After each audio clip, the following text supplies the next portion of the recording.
जय हिंद साथियों, क्या आप भी एनटीपीसी 12th लेवल की तैयारी कर रहे हैं और आने वाली शिफ्टों में आपका भी पेपर है? तो साथियों 29 अगस्त फर्स्ट शिफ्ट का पेपर हो चुका है और 100% रियल एनालिसिस के साथ में किस टाइप का पेपर साथियों आपके आया है, एकदम ऑथेंटिक रियल क्वेश्चन के साथ में हम देखने वाले हैं। पहला क्वेश्चन साथियों आपके पूछा गया था कि केंद्र शासित जो प्रदेश होते हैं वो किस अनुच्छेद से संबंधित होते हैं? अनुच्छेद 235, 238, 239 या फिर 242। ऑप्शन साथियों अलग हो सकते हैं, बट केंद्र शासित प्रदेश किस अनुच्छेद से संबंधित होते हैं ये क्वेश्चन पूछा गया था। तो साथियों जो केंद्र शासित प्रदेश होते हैं वो अनुच्छेद 239 से लगाकर 242 तक संबंधित होते हैं। विकल्प नंबर यहाँ पर या तो साथियों 239 को लॉक करेंगे या 242 को लॉक करेंगे। अब आपके ऑप्शन में साथियों यानी कि क्या दे रखा था उसके हिसाब से हम लॉक कर सकते हैं। 241 भी हो सकता है आपके ऑप्शन में दे रखा हो एबीसीडी में से, तो वो एकदम करेक्ट आंसर हो जाएगा। उसके बाद में साथियों यहाँ पर 235 लिख रखा है, इंपॉर्टेंट है आपके आने वाले एग्जाम के लिए। न्यायालय और न्यायाधीशों के नियंत्रण से संबंधित है। उससे अलावा साथियों 238 दे रखा है जो कि यानी कि पार्ट सी राज्यों से संबंधित है, लेकिन 200 आपके 1956 में ही हटा दिया गया था। ये ध्यान में रखना है कि 1956 में अनुच्छेद 238 हटा दिया गया था। उसके बाद में साथियों 242 आता है, पंचायती राज से भी संबंधित है, ये भी आपको ध्यान में रखना है। नेक्स्ट क्वेश्चन साथियों आपके सामने पूछा गया था कि धर्म गार्जियन सैन्य अभ्यास जो है वो किन देशों से बीच में होता है? भारत और अमेरिका में, भारत और जापान में, भारत और रूस, यहाँ पे साथियों आपके भारत और फ्रांस में। तो एकदम सही आंसर हो जाएगा साथियों आपके भारत और अमेरिका में युद्ध अभ्यास होता है, केवल और केवल युद्ध सैन्य अभ्यास होता है। भारत और जापान के बीच में साथियों आपके होता है वो होता है आपके धर्म गार्जियन। विकल्प नंबर बी को हम लोग लॉक करेंगे। उसके अलावा साथियों भारत और रूस के बीच में जो होता है वो इंद्र होता है, ये एग्जाम में पूछ लिया गया है। और भारत और फ्रांस के बीच में शक्ति सैन्य अभ्यास होता है, ये भी एग्जाम में पूछ लिया गया है, बट रिपीट 100% एग्जाम में रिपीट हो रहे सवाल, तो ये भी आपको ध्यान में रखना है। कौन सा अम्ल सबसे शुरुआत में साथियों बनाया गया था, ये आपके एग्जाम में क्वेश्चन पूछा गया है। तो सबसे शुरुआत में साथियों जो अम्ल बनाया गया था, अम्लों का राजा भी बोला जाता है, किंग्स ऑफ केमिकल बोला जाता है इसको। तो एकदम सही आंसर हो जाएगा सल्फ्यूरिक अम्ल, H2SO4 हो जाएगा। विकल्प नंबर बी को हम लोग लॉक कर देंगे। उसके अलावा साथियों HCl को हाइड्रोक्लोरिक अम्ल, HNO3 को नाइट्रिक अम्ल बोलते हैं और H3PO4 को फास्फोरिक अम्ल बोलते हैं। और उसके अलावा साथियों आपको ध्यान में रखना है कि HNO3 नाइट्रिक अम्ल और HCl, ये साथियों आपके जो प्रयोग होते हैं ये अम्लराज बनाने में यानी कि प्रयोग में होते हैं। एक्वारेजिया बनाने में किसका प्रयोग किया जाता है? तो वो साथियों नाइट्रिक अम्ल और आपके हाइड्रोक्लोरिक अम्ल दोनों का मिश्रण होता है, जो कि यानी कि आप लोग जानते हो धातुओं के निष्कर्षण में काम आता है। प्रथम पंचवर्षीय योजना जो है वो किससे द्वारा प्रस्तुत की गई थी? कुछ इस टाइप का क्वेश्चन था, एग्जैक्ट क्वेश्चन नहीं है, बट पंचवर्षीय योजना से इस टाइप का क्वेश्चन आया था। आप कमेंट बॉक्स में जरूर बताना साथियों कि क्वेश्चन यही था या फिर कुछ इससे रिलेटेड या फिर अलग था। जवाहरलाल नेहरू ऑप्शन में दे रखा था और यहाँ पर भी दे रखा है, तो विकल्प नंबर ए को हम लोग लॉक कर देंगे। ए हो जाएगा, क्योंकि पंचवर्षीय योजनाओं के अध्यक्ष प्रधानमंत्री होते हैं और प्रथम पंचवर्षीय योजना 1951 में शुरू हुई थी, उस समय प्रधानमंत्री जवाहरलाल नेहरू थे। उसके अलावा साथियों 1953 में सामुदायिक ग्रामीण विकास के लिए कौन सी योजना शुरू हुई?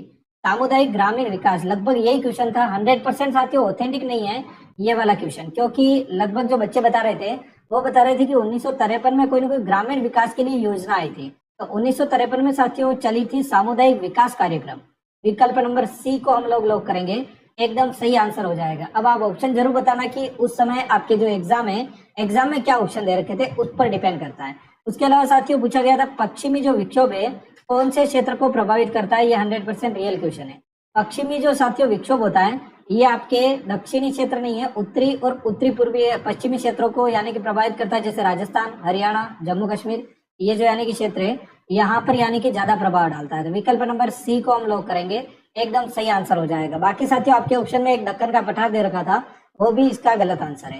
नेक्स्ट क्वेश्चन साथियों आपसे पूछा गया था और ये तीसरी बार पूछा गया है, नया फोल्डर कैसे बनाते हैं? तो नया फोल्डर साथियों बनाने के लिए सबसे पहले डेस्कटॉप पर यानी कि जो माउस का कर्सर होता है राइट क्लिक करते हैं। राइट क्लिक करने के बाद में फिर नए के ऊपर क्लिक करते हैं। न्यू के ऊपर क्लिक करने के बाद में फोल्डर चुनते हैं तो नया फोल्डर बन जाता है और नाम चेंज कर देते हैं वहां से डायरेक्टली। तो विकल्प नंबर बी को हम लोग लॉक कर सकते हैं। वरना साथियों इसकी शॉर्टकट कुंजी भी होती है, बट कुछ इस टाइप का ही क्वेश्चन था, लंबे लंबे ऑप्शन दे रखे थे बच्चों ने बताया। तो लंबे लंबे ऑप्शन तो साथियों आप लोग खुद भी जानते हो कि माउस से बनाएंगे तो यानी कि लंबा ऑप्शन चाहिए होगा, वरना शॉर्टकट कुंजी तो नॉर्मल तरीके से भी हो सकती है। मध्य एशिया से भारत कौन आए थे? जो मध्य एशिया से भारत आए थे वो आपके हो जाएंगे आर्य। उस समय साथियों यानी कि ऑप्शन में आपके यूनानी भी दे रखे थे, यूनानी नहीं होगा। विकल्प नंबर सी को हम लोग लॉक करेंगे। ऑप्शन में आर्य दे रखा था, आर्य एकदम सटीक आंसर हो जाएगा। कुषाण भी आए थे वैसे तो ऑप्शन में यदि कुषाण दे रखा होता तो कुषाण भी एकदम करेक्ट आंसर हो जाता। नेक्स्ट क्वेश्चन साथियों आपसे पूछा गया था कि 2025 में T20 12,000 रन पूरे करने वाला खिलाड़ी कौन बना? तो ये भी साथियों तीसरी बार रिपीटेड क्वेश्चन है। और एकदम सही आंसर हो जाएगा। विराट कोहली ऑप्शन में दे रखा था और पहले पूछा गया तब भी विराट कोहली ऑप्शन में दे रखा था, एकदम सही आंसर हो जाएगा। नेक्स्ट क्वेश्चन साथी आपसे पूछा गया था कोप जो COP21 है वो किस सन में हुआ था? पेरिस समझौता बोला जाता है इसको, कोप जो होता है वो। तो एकदम सही आंसर हो जाएगा साथियों। कोप जो है वो 2015 में हुआ था। यहाँ पर हम विकल्प नंबर सी को लॉक कर देंगे। ये पेरिस फ्रांस में जो हुआ था 2015 में, समझौता माना जाता है इसको। विकल्प नंबर सी ग्लोबल वार्मिंग के लिए, ठीक है, 2 डिग्री कम करने का यानी कि लक्ष्य रखा गया था। उसके अलावा एक क्वेश्चन साथियों, अनुच्छेद 271 ए किस राज्य से संबंधित है? इस टाइप का कुछ ना कुछ क्वेश्चन आया था। एग्जैक्ट क्वेश्चन पता नहीं है तो मैंने लिया नहीं है। बच्चे ने इतना ही बताया कि 271 ए किस राज्य से संबंधित है।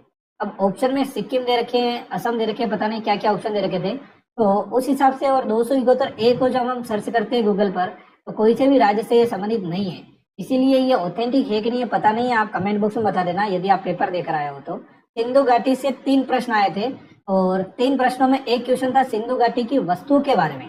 कि 4 ऑप्शन दे रखे थे, क्या सिंधु घाटी की वस्तुएं पुरातात्विक वस्तुएं, राजा महाराजा की वस्तुएं जैसी थी या फिर उससे भिन्न थी। तो इस टाइप का क्वेश्चन आया था कि सिंधु घाटी की वस्तु है वो निम्न में से किससे भिन्न है, इस टाइप से क्वेश्चन था। एक हो जाएगा साथियों, पुस्तक से क्वेश्चन पूछा गया था। कोई ना कोई ऐतिहासिक पुस्तक दे रखी थी, विक्रमादित्य की या फिर बुद्धगुप्त की, किसी न किसी की यानी कि पुस्तक दे रखी थी और पूछा गया था इसका लेखक कौन है, इस टाइप का क्वेश्चन आया था। एग्जैक्ट पुस्तक का नाम याद नहीं है तो आप कमेंट बॉक्स में यदि आपको याद आए तो जरूर बता देना। मैं केवल और केवल आपको यानी कि हिंट दे रहा हूँ कि ये क्वेश्चन आए। यदि आपके पेपर में ये क्वेश्चन पूछा गया है, जैसे कि एक ऑप्शन में दे रखे थे, क्वेश्चन याद नहीं था, बच्चे ने ऑप्शन बताए कि मिजोरम, बांग्लादेश, नेपाल और पाकिस्तान ऑप्शन में दे रखे थे, तो इस टाइप का कौन सा क्वेश्चन है आप कमेंट बॉक्स में जरूर बताना। इसके अलावा साथियों आपके, हाँ, तो ये सारे के सारे क्वेश्चन हो चुके हैं लगभग। ये क्वेश्चन जो हमें मिले वो हमें आपको ऑथेंटिक जानकारी के साथ में बताए। यदि आपको ये वीडियो अच्छा लगा हो तो आप लाइक जरूर करना और प्यारा सा कमेंट जरूर करना। यदि साथियों आपका पेपर कब है आप डेट जरूर बताना, ताकि उस दिन भी हम एनालिसिस करेंगे। बाकी साथियों आपके आज लास्ट पेपर है, उसके अलावा साथियों कल आपके पेपर नहीं होगा, फिर आपके 1 तारीख को पेपर होगा। तो thank you so much, take care, good bye all of you, जय हिंद। ओके।